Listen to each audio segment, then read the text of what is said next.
Hi everyone, thank you for joining us and welcome to our webinar today, Starting a Business in New Zealand, Lessons from Beany's founder. Now, I'm Georgina Toomey, I'm LegalVision's New Zealand General Manager, and I'm really pleased to be joined today by Sue de Bievre, founder of Beany. So Beany's a market disruptor in the accounting industry and is a really valued member of LegalVision as well. So you'll get a chance to hear a lot about Beany throughout today's webinar. So welcome, Sue. Before we begin, I am just keen to run through a couple of housekeeping matters. So firstly, you will be emailed a copy of this webinar recording later today.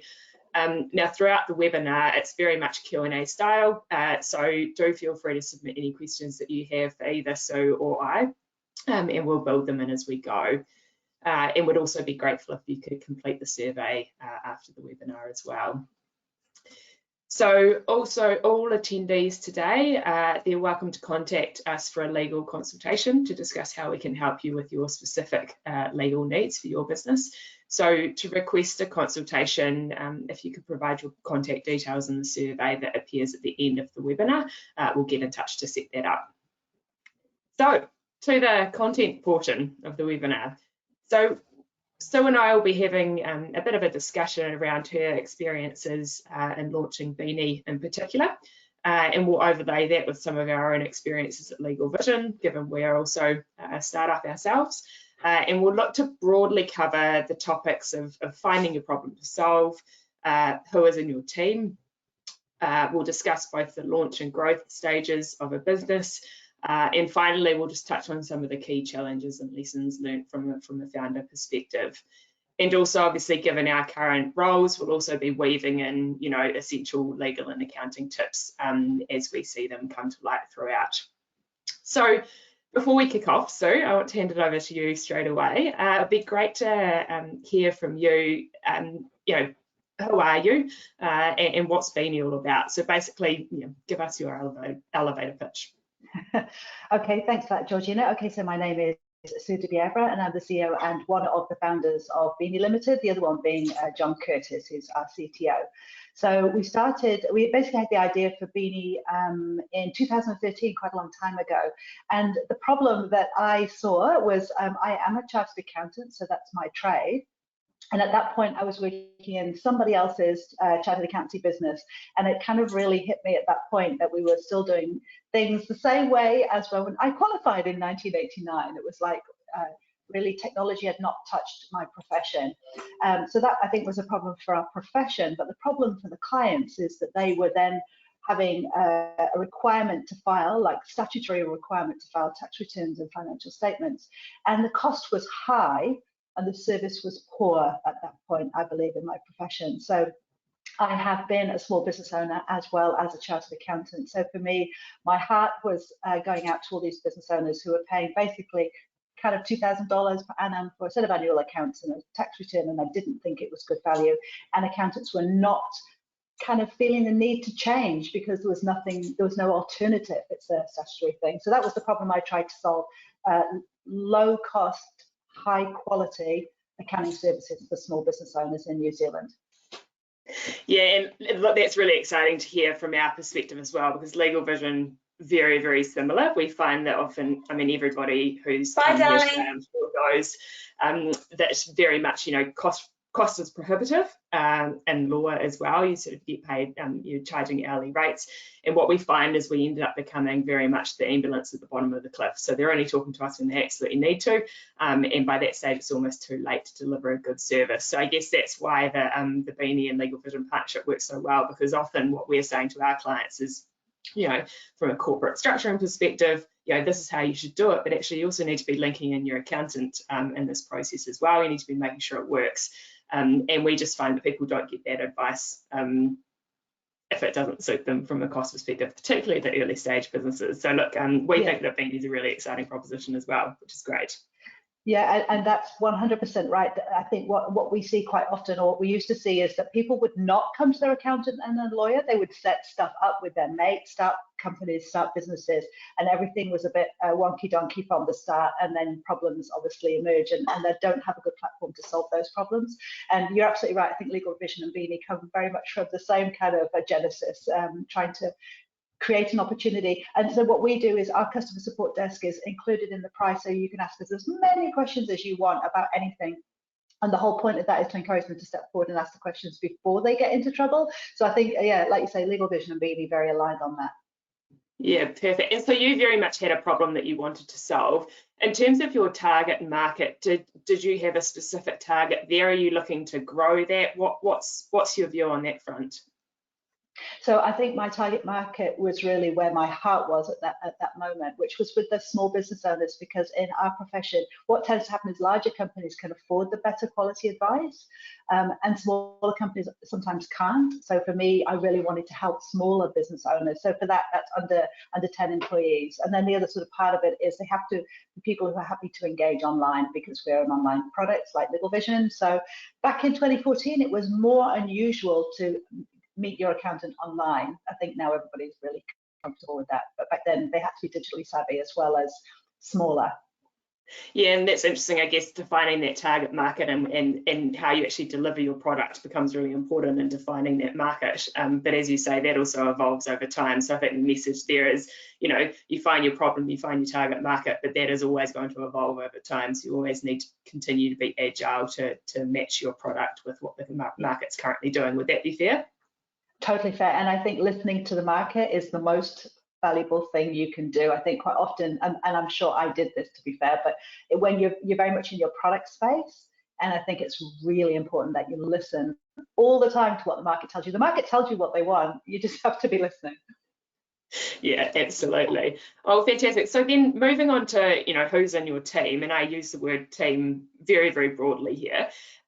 So in terms of, you know, getting Beany off the ground, launching, who were your key supporters and advisors during that patch before pre-launch? So absolutely fundamentally John Curtis, who I mentioned. So John and I sat in a room actually in Topor almost for 6 months, and I was describing the product I wanted and he was coding the product I wanted. So it was, and I think that time we spent together on the product and on each other is why we're still in business together, and we have a very harmonious relationship, and I love him dearly. So he was fundamental. I think I just talk to anybody at that point about the idea, and I know sometimes people say, oh, then they'll steal your idea, but I don't think that actually happens. So I just talk to everybody about it, and an early group coalesced around that idea. John, obviously, my husband Sue de Bievre, who was fantastic, so he's been a kind of a key supporter from the get-go. And then there were sort of a few early investors. We had Jenny Markle, who's our lead accountant. She came in very early on as well, and she's again been another stayer, another kind of integral part of the system for us. Yeah, perfect. And it's kind of leads us nicely onto discussing that founder topic. So in terms of, obviously, you and John had an immediate, you're both delivering a certain, I guess, a skill set to the delivery of Beany. How important is it, you know, selecting your founder? People often liken it to a marriage as well. You know, how do you decide who you want to be a founder with? You're going to be in business with them, hopefully for a long period of time. And what do you need to kind of be thinking about there? What are the concerns or red flags that you might be looking for in that sort of early stage, getting to be with each other stage? I think this is the critical question almost. So for me, I mean, in the business, John is referred to as my second husband. So that's how close that relationship is. And I think it's critically important. We had another person who came in quite at the early days, sort of almost in that founder status. And frankly, he was a disaster.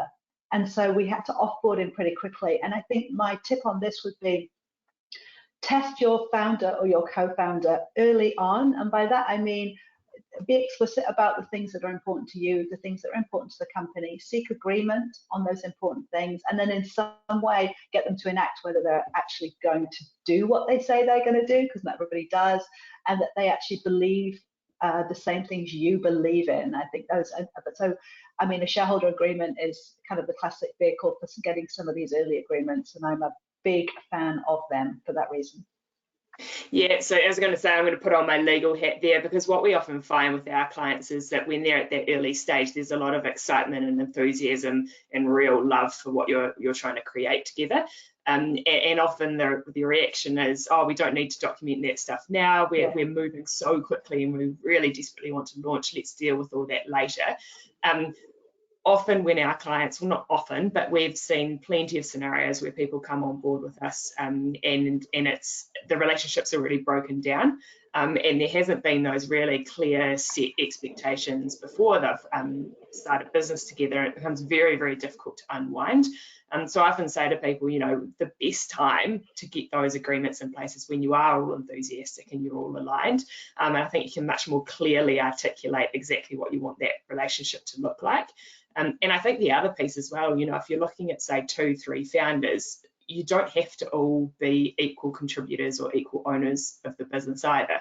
And so it's keeping that in mind, reflecting that, and also how long do you want to bind each other to the business. So often we suggest people are building investing provisions for their co-founders. So, you know, I actually want you to stick around for the next 2 or 3 years, because that's what we need to get this product off the ground and successful.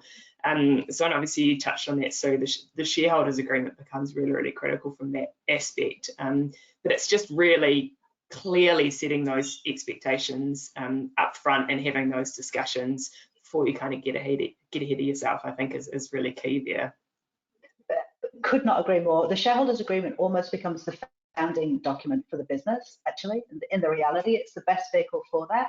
And I think I always say to people, even if it's a one-pager, that's better than nothing. But what I'm going to say in this forum especially is go to LegalVision and get them to do it properly, because I have come unstuck on shareholder agreements. But even just an explicit written agreement about roles and responsibilities, about the vision, about who you are, like even document values in there if you want to, if that's important, but critically important. Yeah, and it's a good point that you touch on as well, in the sense of it does not have to be overcomplicated. So even if it is a one-pager, you know, you can get a long way with that. It's a hell of a lot better than not having anything in the first place. And actually unwinding businesses and relationships can get inherently tricky. So look, that's really important. And I guess that leads on to, you know, when you talk about those key employees, you said you brought Jenny on early stage. She's been a really important part of that first stage of growth. You know, that leads you on to, okay, well, you know, get employment agreements in place. It's quite stock standard stuff, but very, very important to look after that relationship effectively. And we had a question from the audience talking about, it said how and when should I hire contract staff, casual staff, and foreign workers, and what should I specifically include in those agreements? So, you know, in terms of that, I guess the first sort of comment there is there's a really important distinction in New Zealand between employees and contractors. So what you need to be doing there is really clearly defining what that relationship looks like and getting some advice on it. And then typically what we say is get a really good template document that you use, so that's fit, it's right for your company. And that's your employment agreement and your contractor agreement separately, and then you can use that to roll out as you bring new people on board. And in terms of the really critical stuff, obviously, you know, your key commercial terms need to sit in there. So what's their salary, what's the job description, what are their hours of work, things like that. But then the really key stuff as you continue to grow is, I would say, your IP protection provisions. So when that person's working for you in your business and they're creating IP, that IP is automatically owned by the company. That's really, really key. And then also your confidentiality provisions as well. So making sure that your business sensitive information isn't being shared outside of that relationship. So again, you know, don't feel as if putting those documents in place early on is overcooking it. They're actually really key documents. And I mean, we'll touch on capital raising a little bit later down the track, but those are the sorts of things that your investors are going to really hone in on in those early seed stage rounds. So really, really important stuff. So I'm keen to hear from you in terms of the current environment. You know, it's relatively hard, I think we can fairly say, to retain good people. And at LegalVision, we find that our early stage high growth startups have very, very specific needs, but they don't necessarily have the cash to meet market salaries. how do you deal with that at Beany in terms of retaining good people and attracting good people? We seem to spend a lot of time, particularly at the moment, as you've said, thinking about this and thinking about what has worked in the past for us. I think it's never a simple equation. Of course, you've got to be competitive financially. I think that probably goes without saying, but there are other mechanisms, and touching wood, I almost hesitate to say this, but we have very high staff or team retention in Beany. And I think one of the reasons why we do that is not to do with the money, but it's to do with what we offer culturally to our people. So I think thinking quite deeply and slowly and carefully about what is the team culture you wish to have in your business. So just as a sort of an example, obviously I'm really into having making the workplace a really happy place, especially for professional women. So when I'm thinking about that, I'm thinking about extreme flexibility. So I think that's probably the thing that we offer over and above everything else. Is we just, if you need to duck out to do anything, you duck out. You don't need to kind of clear that with us. You just go do it. If you need to pick somebody up from school, or if there's a cross-country run, or if somebody's sick, that's just like taken as given that people can go off and do that at any point without discussion. So those kind of, I think you build a culture around those kind of, they're kind of perks, but they're also, to me, just treating people as people, and yeah, doing the right thing by your people is important. Then, of course, there's kind of technical things like ESOPs, which actually give me the heebie-jeebies. I love them in principle, but they're very hard to execute. And you definitely need a good lawyer before you attempt one. But I think in principle, sharing the shares with your people is also fundamentally a good thing, because it just aligns value creation in the company. Yeah, absolutely. And I like that the comment, extreme flexibility. My experience is if you offer extreme flexibility, you also get extreme loyalty in return. So I think it's a wonderful way of working. Like I say, touch wood, that's been our experience, and it's not a sort of it's not even written anywhere as a policy. It is fundamental to the running of our company that everybody has flexibility to work where, when, and how they want. Yeah, and also treating people as adults, isn't it? We understand that you have a life and you have needs, and we trust that you'll do your job. So, and obviously that takes some courage to take that approach. But look, it's really interesting to hear your experiences of that. It's been good. And I guess touching on the ESOP comment as well, look, you know, we do get that reaction a lot in the terms of, I would really love to offer this to my staff. You know, and for those of you who are not familiar with acronyms, so ESOPs are employee share option plans. So effectively, you know, opening up some equity, some ownership in your business to your key employees. And I think they can be very much overcomplicated. The risk there is that your employees and people that you're trying to attract don't understand them, so it doesn't become an incentive. And then the flip side of that, from a company perspective, it just becomes too difficult to roll out, in which case it just doesn't have the impact that it's supposed to have. They don't have to be overcomplicated. There's sort of some key kind of structuring considerations that you do need to decide what suits your particular company and your business, and what incentives you do need to build in there to make it work. But once you've kind of got over those key structuring considerations and had a good discussion about them, you know, they can be created in a way that they're relatively straightforward to both put in place and roll out as well. And I think what we're seeing in the market is that they are being used more and more commonly in New Zealand. And purely for this reason of, if we can't pay market now, but we do, you know, have really good high growth plans, we're aiming for an exit in the next 5 to 10 years, they can become a really attractive tool, as well as obviously the really key part of ensuring a great culture that you're offering as well. And no, those are great comments, thanks Sue. Now, in terms of professional needs, and I know everyone in the audience is going to sigh and say, yeah, you need accountants and lawyers. So, you know, that's obviously a key part of it. Who else do you think that, and obviously accounting and lawyers, who else do you think we need to bring into that team at the outset, pre-launch, that's really, really key, particularly in light of the fact that a lot of these companies will be bootstrapping right at the start? Well, I think this is where self-awareness comes in, and I think if you're not a naturally self-aware person, work on this, because if you know what you're strong at, then you know who you don't need to hire, and if you know what you're weak at, then you know who you do need to hire. So for me, I'm an accountant, so when I went into business, my weakness was in marketing. So I need a CMO. I don't need a CFO, for example, because I am effectively the CFO. So I think it's just about being self-aware, even going through an exercise, do a skills matrix. Who have I got? And it doesn't have to be an employee. It doesn't have to be an investor. You can have access to skills sometimes. Like, I don't know, like your dad could be an accountant or something. So do a skills metric of the skills that you have around you, look for the gaps, and then make it a mission to find those gaps in either a co-founder or a new employee or a contractor or an agency. It doesn't really matter, but actively look for the gaps, I'd say. Yeah, fantastic. Thank you. Okay, so then moving on to launch phase of your business. So at Beany, you've obviously done a lot of legwork behind the scenes. You and John have worked a lot on what the product is. How did you decide it was time to launch? I'm assuming that you never feel completely ready. So what were the key things that you were focusing on to complete before you did go to market?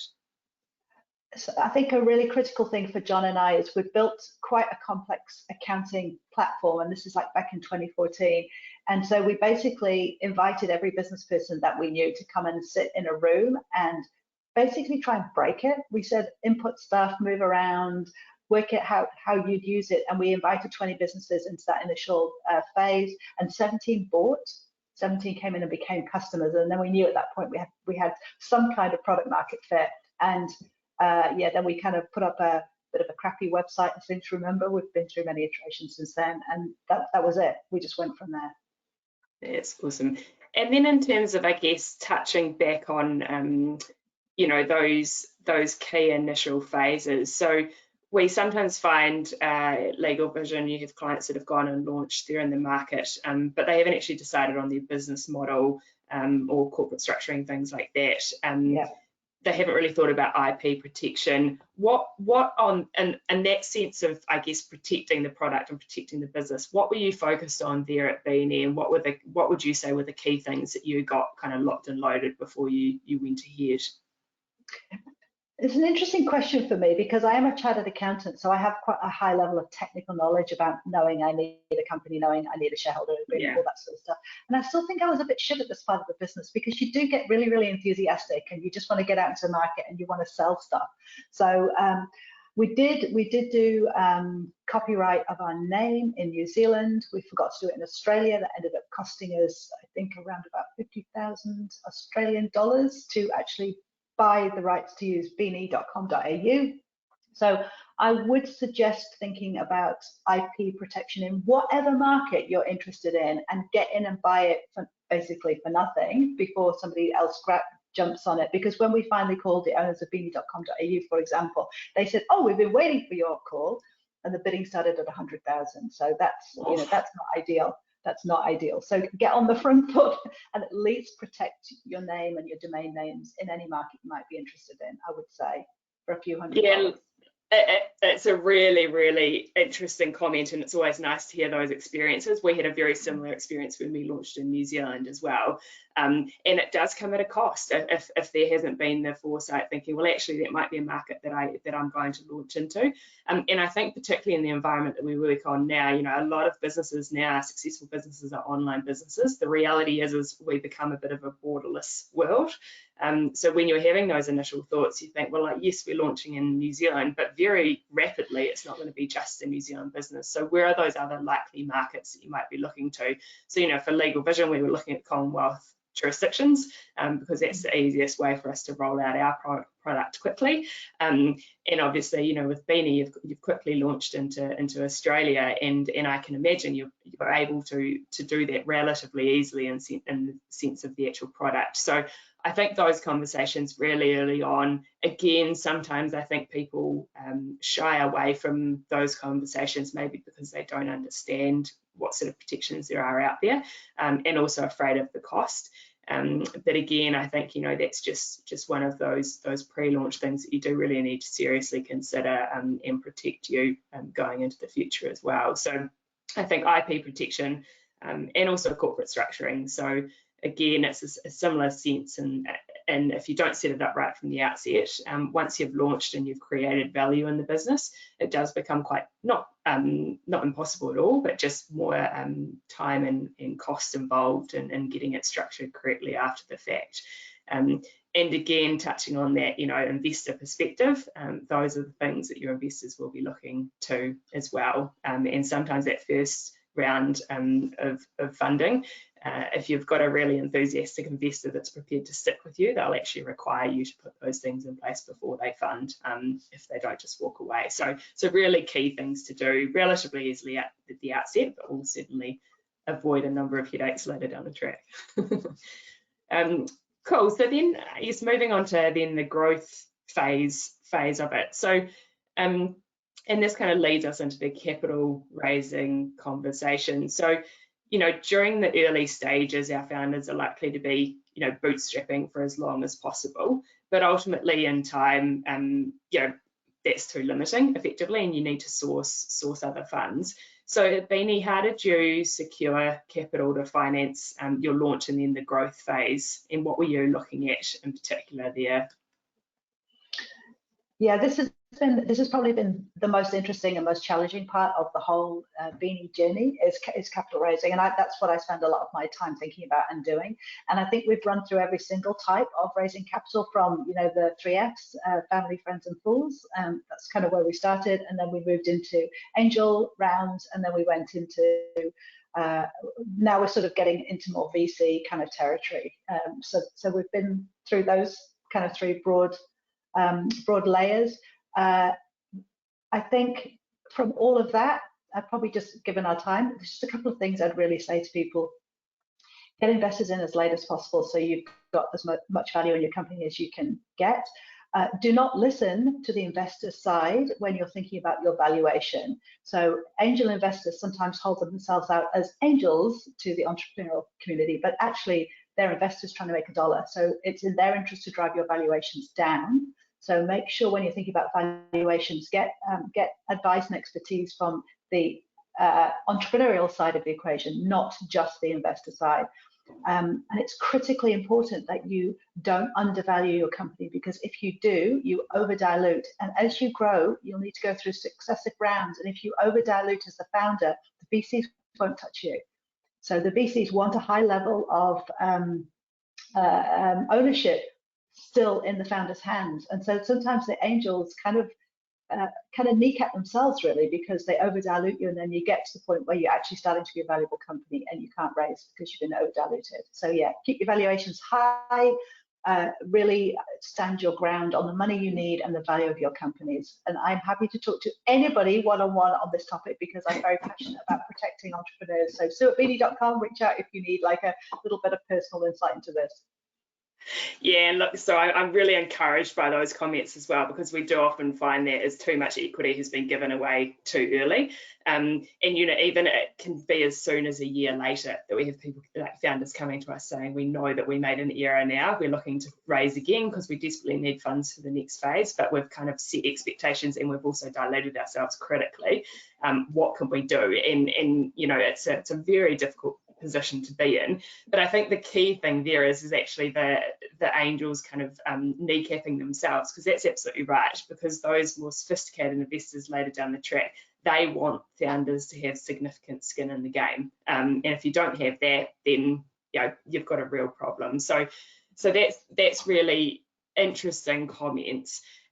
The other piece as well, and I know it's often not an option for early stage startups, is to also be looking at debt funding as well, and that might be a sort of slightly later round effectively, but the idea there is obviously debt, you can pay that back over time, and you're not giving away any equity. So while that might not be an option right at the outset, it could be an option later down the track as a bit of a bridge if you're finding that the market is dictating really low valuations. So that's, I guess, one other comment. The other piece as well is, and so I'm sure you've got comments on this one, is that when we have early stage founders that aren't familiar with the process of capital raising, they will come to us and say that they're doing a capital raise, and the immediate assumption from their perspective is that they are going to be issuing shares. It's a priced equity round.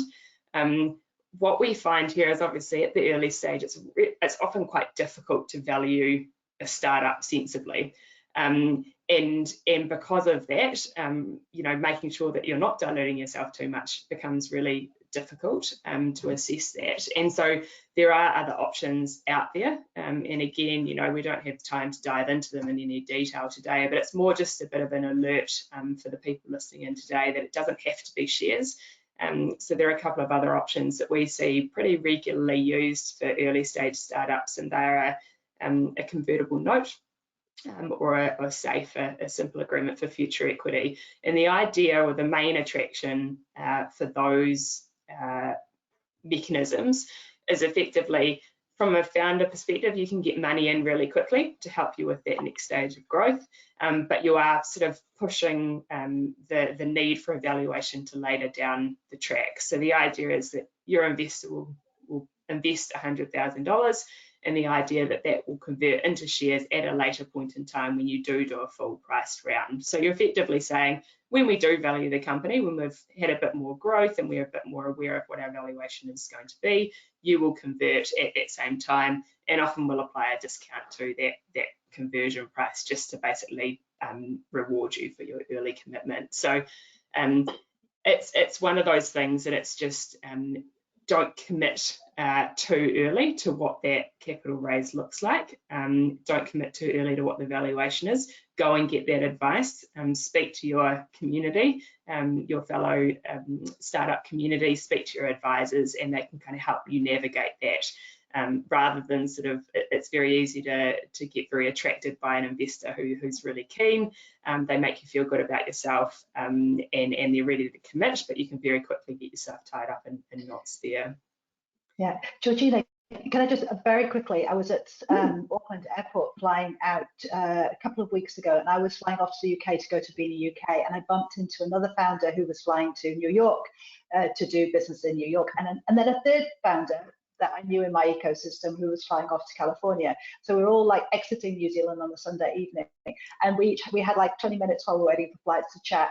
The only thing we chatted about was this, and the only experiences we've had raising capital were bad, basically. Yeah. So this is a real shark pool, and it's such a shame. And I think especially in New Zealand, it's a small closed circle. There's not a lot of cash in it, and it can create some bad behavior. So definitely use your legal advisors, use your community. I really like that, Georgina. There's lots of other entrepreneurs out there who will share generously of their time and experience. Yeah, absolutely. And it leads me on to an interesting question then. So we spoke about, you know, the assessment of fit for your co-founders. Is there a similar process that you go through when you're looking at your investors? How important is fit when you're looking at investors and talking to investors? It's critically important. It really, really is, and it's exceptionally hard, of course, to walk away from somebody holding a bunch of cash in their hand. And I have done it once where quite a large New Zealand investor, I said, no, I'm sorry, culturally you're not the right fit. And I could tell I was going to get pushed out of our lane by this particular quite strong individual. So it is important, but it is hard. And I think the smaller you are, the harder it is. So as you get bigger, you start to have more power and autonomy yourself.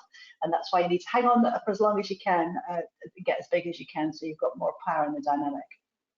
Yeah, and I think that's a really good point, the power and the dynamic, which you're not going to have much of that at the early stage, which is why you focus on the friends and family round. But as soon as you're going to external investors, you know, a lot of what we see negotiated into your governing documents, your shareholders agreement, you know, really simple, just rights to have a board seat. And so suddenly you've got an investor there that's involved in those decisions and you know, involved in those discussions. So fit, I think, is really critical.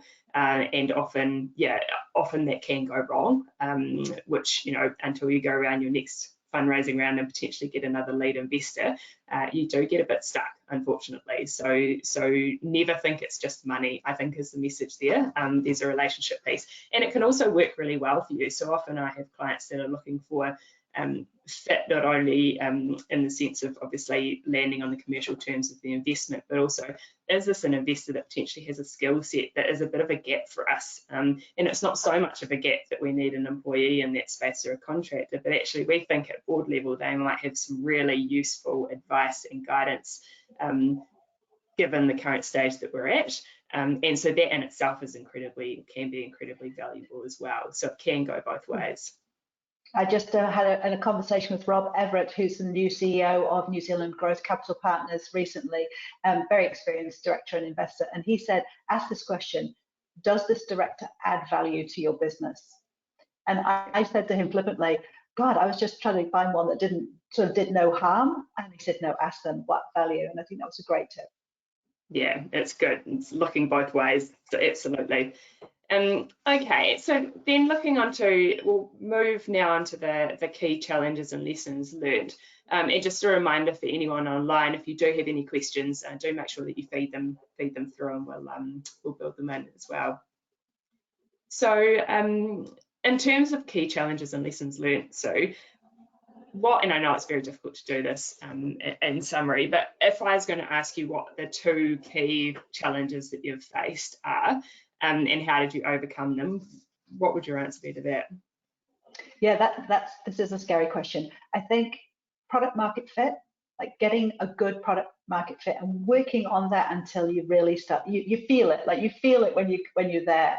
And so if the market's not really kind of accepting what you're doing, then you're not quite right. You could be generally right, but not quite right. So keep going, and this is listening to market, keep going back until you feel like that's really starting to kind of build its own momentum. So that's probably one. And then honestly, the second one is quality of governance, which sounds so boring, but I feel we've only ever had really amazing team members working in the management team, and the doers are great at doing, but we've had quite average governance in my view. So I think it comes back to that, who's investing. They often do want to put a director on the board, and often those directors are actually not very fit for purpose, and that's been a bit of a kind of a constant hum of irritation for me. So I think those are the two key challenges. So hopefully that can help people. Absolutely. And in terms of advice, what's probably one of the best pieces of advice that you've received in this journey? Well, strangely enough, I always quote a quote from Maya Angelou. So she always said, believe people the first time when they tell or show you who they are, because it's remarkable. When I look back, anybody who's caused me any aggravation, they did tell me, generally speaking, the first couple of conversations who they were. Like notably one of my directors, who when I asked if she was interested in being a director, she said, oh, I love doing nothing for money. Ha ha ha ha. Well, that's exactly what she did.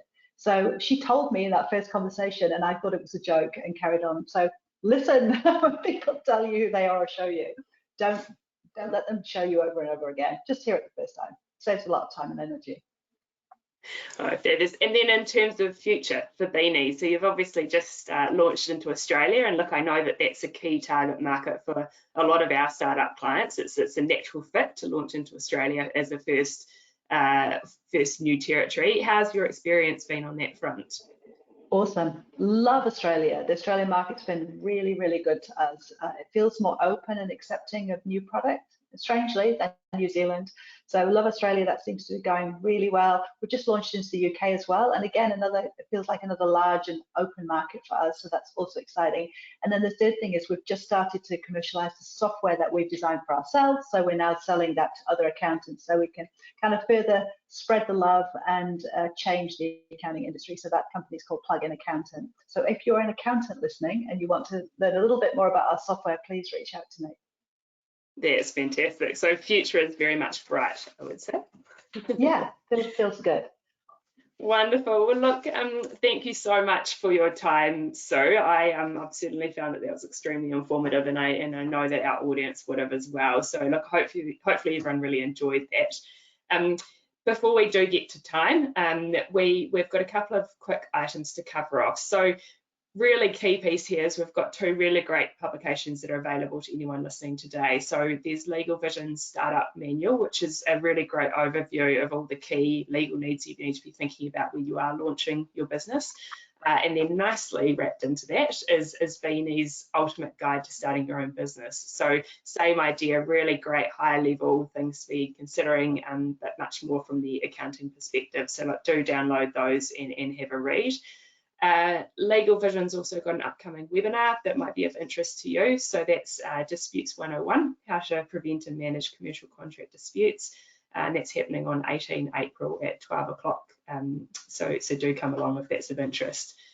And then next, just a quick overview of LegalVision if you are interested. So basically our membership, what we're aiming to do, it's a cost-effective alternative to those hourly rates we were speaking about before.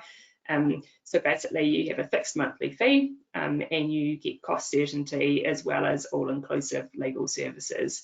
So the way that we liken it to is basically having your own in-house counsel. So we'll take care of the business as usual legal work and you can basically get on with running your business. So to learn more about that and how it can help you, then do feel free to reach out to us to request a consultation, and the link there is in the survey at the end of the webinar. And then importantly, Sue's details. She's obviously encouraged you to reach out on certain things today. Make sure you do take that opportunity. Her details are showing on that slide. So if you do want to reach out to discuss your accounting needs or any questions you've got about Plugin or Beany, then do reach out to Sue as well.